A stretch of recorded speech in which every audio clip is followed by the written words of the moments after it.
प्यारे परमेश्वर, सच्चे से समय के लिए आपको धन्यवाद देते हैं। जैसे याकूब में लिखा है, जो इन वचनों को केवल सुनता है वह अपने आप को धोखा देता है। वैसे नहीं बनना चाहिए परमेश्वर, हम इन वचनों को सुनना चाहिए और इनके अनुसार करने के लिए आप हमें मदद कीजिए। यीशु मसीह के नाम से मांगते पिता, आमीन। दूसरा राजाओं अध्याय 19। जब हिजकिय्याह राजा ने यह सुना तब वह अपने वस्त्र फाड़ टाट ओढ़कर यहोवा के भवन में गया। उसने एलियाकीम को, जो राजघराने के काम पर था, और शेबना मंत्री को और याजकों के पुरनियों को, जो सब टाट ओढ़े हुए थे, आमोस के पुत्र यशायाह भविष्यद्वक्ता के पास भेज दिया। उन्होंने उससे कहा, हिजकिय्याह यों कहता है, आज का दिन संकट और भर्त्सना और निंदा का दिन है। बच्चों के जन्म का समय तो हुआ, पर जचा को जन्म देने का बल न रहा। कदाचित तेरा परमेश्वर यहोवा रबशाके की सब बातें सुने, जिसे उसके स्वामी अशूर के राजा ने जीवते परमेश्वर की निंदा करने को भेजा है, और जो बातें तेरे परमेश्वर यहोवा ने सुनी है उन्हें डांटे। इसलिए तू इन बचे हुओं के लिए जो रह गए हैं प्रार्थना कर। जब हिजकिय्याह राजा के कर्मचारी यशायाह के पास आए तब यशायाह ने उनसे कहा, अपने स्वामी से कहो, यहोवा यों कहता है कि जो वचन तूने सुने हैं, जिनके द्वारा अशूर के राजा के जनों ने मेरी निंदा की है, उनके कारण मत डर। सुन, मैं उसके मन को प्रेरित करूंगा कि वह कुछ समाचार सुनकर अपने देश को लौट जाए, और मैं उसको उसी के देश में तलवार से मरवा डालूंगा।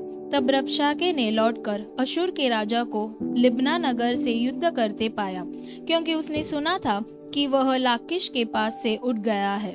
जब उसने कूश के राजा तिर्हाका के विषय यह सुना, वह मुझसे लड़ने को निकला है।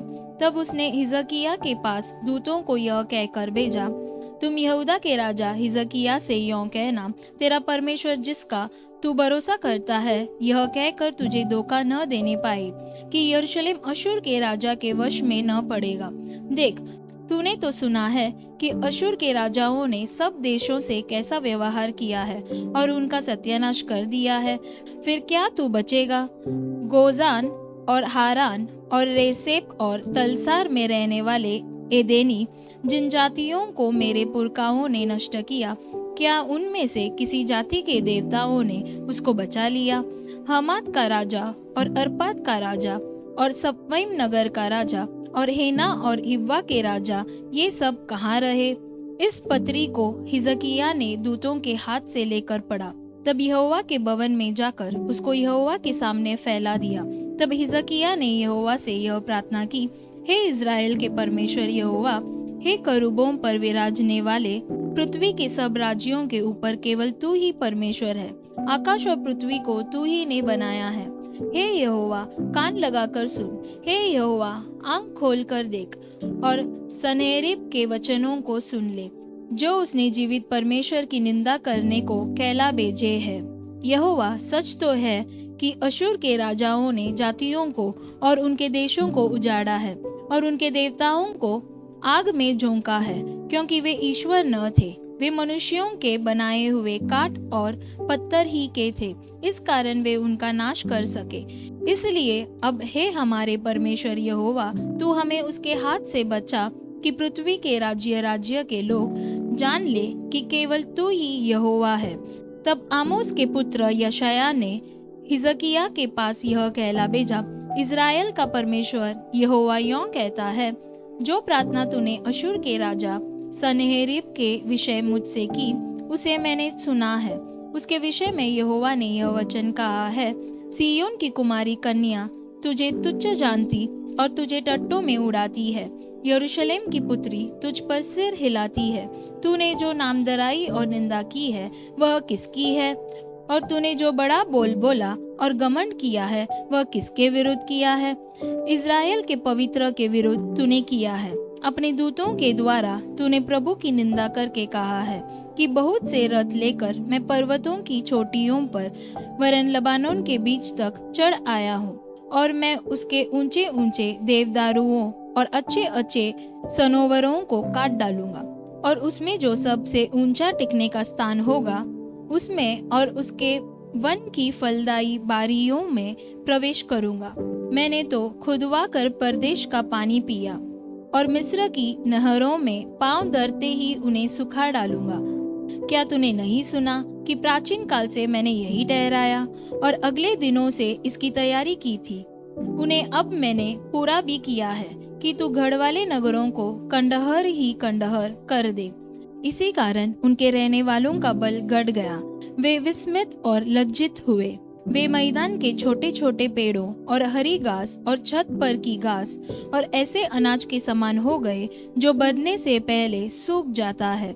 मैं तो तेरा बैठा रहना और कूच करना और लौट आना जानता हूँ, और यह भी कि तू मुझ पर अपना क्रोध भड़काता है। इस कारण कि तू मुझ पर अपना क्रोध भड़काता और तेरे अभिमान की बातें मेरे कानों में पड़ी है, मैं तेरी नाक में अपनी नकेल डालकर और तेरे मुंह में अपना लगाम लगाकर जिस मार्ग से तू आया है उसी से तुझे लौटा दूंगा। और तेरे लिए यह चिन्ह होगा कि इस वर्ष तो तुम उसे खाओगे जो आप से आप उगे, और दूसरे वर्ष उसे जो उत्पन्न हो वह खाओगे, और तीसरे वर्ष बीज बोने और उसे लवने पाओगे, और दाख की बारियां लगाने और उनका फल खाने पाओगे।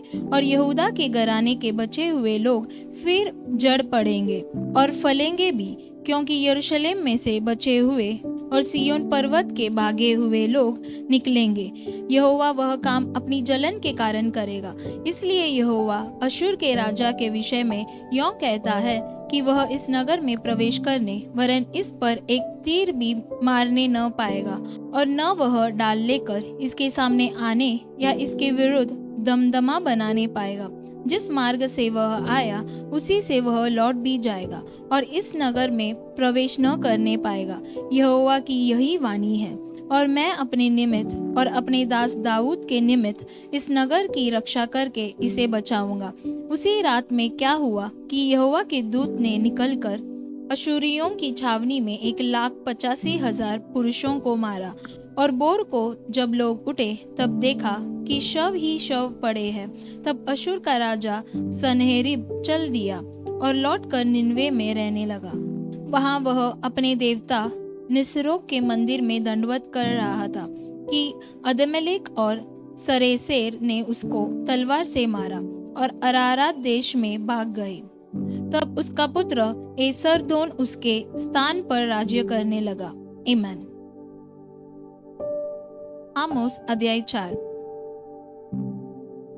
हे बाशान की गायों, यह वचन सुनो, तुम जो सामरिया पर्वत पर हो, जो कंगालों पर अंधेर करती और दरिद्रों को कुचल डालती हो और अपने अपने पति से कहती हो, ला दे हम पिए। परमेश्वर यहोवा अपनी पवित्रता की शपथ खाकर कहता है, देखो तुम पर ऐसे दिन आने वाले हैं कि तुम कांटों से और तुम्हारी संतान मछली की बंसियों से खींच ली जाएंगी। तुम बाड़े के नाकों से होकर सीधी निकल जाओगी और हरमोन में डाली जाओगी। यहोवा की यही वाणी है। बेतेल में आकर अपराध करो और गिलगाल में आकर बहुत से अपराध करो। अपने चढ़ावे बोर को और अपने दशमांश हर तीसरे दिन ले आया करो। धन्यवाद बलि खमीर मिलाकर चढ़ाओ और अपने स्वेच्छा बलियों की चर्चा चलाकर उनका प्रचार करो, क्योंकि हे इज़राइलियों, ऐसा करना तुमको बाता है। परमेश्वर यहोवा की यही वाणी है। मैंने तो तुम्हारे सब नगरों में दांत की सफाई करा दी और तुम्हारे सब स्थानों में रोटी की घटी की है, तो भी तुम मेरी ओर फिर कर न आए। यहोवा की यही वाणी है। जब कटनी के 3 महीने रह गए तब मैंने तुम्हारे लिए वर्षा न की। मैंने एक नगर में जल बरसा कर दूसरे में न बरसाया। एक खेत में जल बरसा और दूसरा खेत जिसमें न बरसा वह सूख गया। इसलिए 2-3 नगरों के लोग पानी पीने को मारे मारे फिरते हुए एक ही नगर में आए, परंतु तृप्त न हुए। तो भी तुम मेरी ओर न फिरे। यहोवा की यही वाणी है। मैंने तुमको लूआ और गेरुई से मारा है, और जब तुम्हारी वाटिकाएं और दाख की बारियां और अंजीर और जैतून के वृक्ष बहुत हो गए, तब टीडियां उन्हें खा गईं। तो भी तुम मेरी ओर फिर कर न आए। यहोवा की यही वाणी है।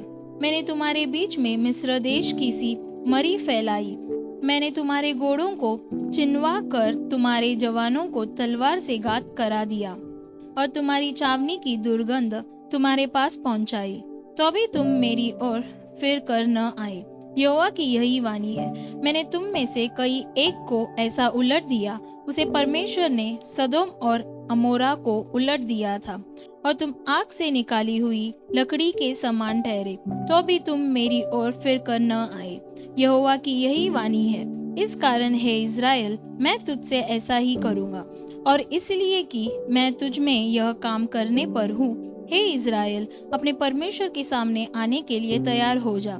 देख, पहाड़ों का बनाने वाला और पवन का सिरजने वाला और मनुष्यों को उसके मन का विचार बताने वाला और बोर को अंधकार करने वाला और जो पृथ्वी के ऊंचे स्थानों पर चलने वाला है, उसी का नाम सेनाओं का परमेश्वर यहोवा है। आमीन। मत्ती अध्याय 21 33 से 46। एक और दृष्टांत सुनो। एक गृहस्वामी था जिसने दाख की बारी लगाई, उसके चारों ओर बाड़ा बांधा, उसमें रस का कुंड खोदा और गुम्मट बनाया और किसानों को उसका ठेका देकर परदेश चला गया। जब फल का समय निकट आया तो उसने अपने दासों को उसका फल लेने के लिए किसानों के पास भेजा, पर किसानों ने उसके दासों को पकड़ के किसी को पीटा और किसी को मार डाला और किसी पर पथराव किया। फिर उसने पहलों से अधिक और दासों को भेजा और उन्होंने उनसे भी वैसा ही किया। अंत में उसने अपने पुत्रों को उनके पास यह सोचकर भेजा कि वे मेरे पुत्र का आदर करेंगे, परंतु किसानों ने पुत्र को देखकर आपस में कहा, यह तो वारिस है, आओ इसे मार डालें और इसकी मीरास ले लें। अतः उन्होंने उसे पकड़ा और दाख की बारी से बाहर निकालकर मार डाला।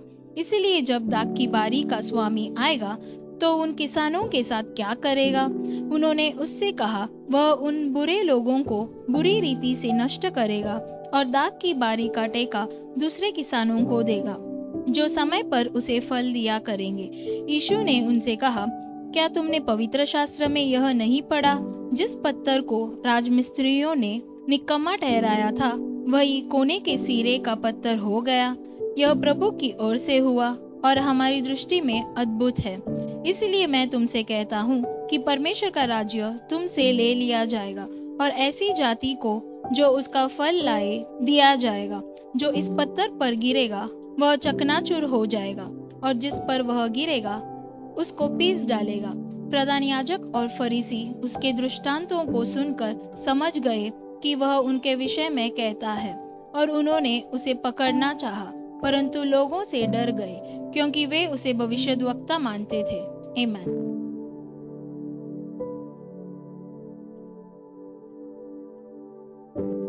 प्यारे परमेश्वर, सच्चे समय के लिए आपको धन्यवाद देते हैं। जब हिजकिय्याह राजा संकट में था तब वे आपके भवन में गए और आपके सम्मुख में उन्होंने प्रार्थना किया था परमेश्वर, उसके वजह से वह विजय भी प्राप्त किए थे। उसी प्रकार परमेश्वर, हम भी सारे संकटों में हमारे हर एक संकट को आपके सम्मुख में रखकर प्रार्थना करने के लिए आप हमें मदद कीजिए और विजय प्राप्त करने के लिए आप हमें मदद कीजिए परमेश्वर। और जिस पत्थर उस राजमिस्त्रियों ने निकम्मा ठहराया वही कोने के सिरे का पत्थर हुआ। उसी प्रकार परमेश्वर, इस दुनिया के लोगों के नज़रों में जो भी निकम्मा ठहराया है उन्हें आप उठाकर ऊंचे स्थानों की आशीषों से भर दीजिए और ऐसे अद्भुत कार्य हमारी दृष्टि में होने के लिए हम प्रार्थना करते हैं। यीशु मसीह के नाम से मांगते पिता, आमीन। God bless you.